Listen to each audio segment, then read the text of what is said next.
সব তো তোমাকে বলতেও পারি না। আমি আর পারতেছি না রাহা। জুয়ের একটা বিয়ে আইছে, ঘটক অনেকদিন ধরে ঘুরতেছিল।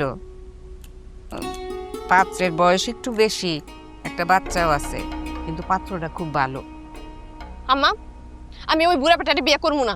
তো তোমার লিগে রাজপুত্র বের হইছে বিয়া করণের লিগা? হ্যাঁ, পাও তো একটা লুলা, যেটা আইছে হেড়েই বিয়া করো। আম্মা, আমার পা কি আমি নিজে নিজে লুলা করছি? পোলিওতে আমার পা নষ্ট হয়ে গেছে, এটা আমার কি দোষ? আমার একটু চুপ করো না, ওরা একটু শান্তি মতো খাইতে দাও। আপারে কষ্ট দিয়ে কোনো কথা বলবা না।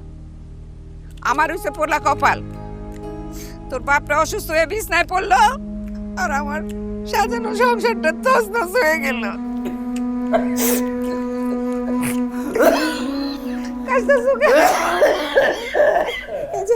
পানি, আর আব্বা তো কাশতেছে কেন? কাশির ওষুধ খাওয়াও নাই? ওষুধ শেষ হয়ে গেছে। আজ ওই যা গরম পানি নিয়ে আয়, তোর বাপের গরম পানি খাওয়াইলে ঠিক হয়ে যাবো, কাশি কমে যাবো। যা আনতেছি।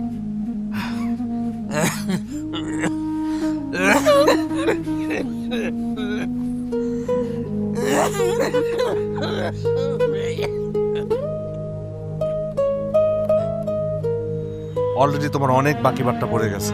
সরি ভাই, তোমাকে এখন আর বাকি দেওয়া সম্ভব না। তুমি আগে এই বাকি শোধ করো, তারপর আইসো।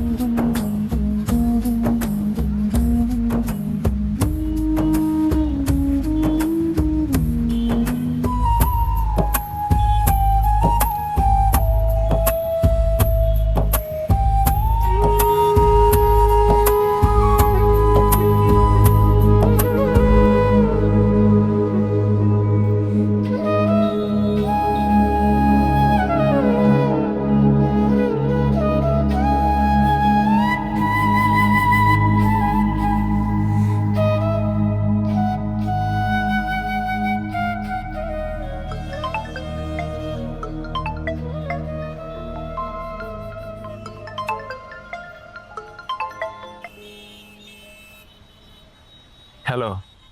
হ্যালো, তুমি কি করো?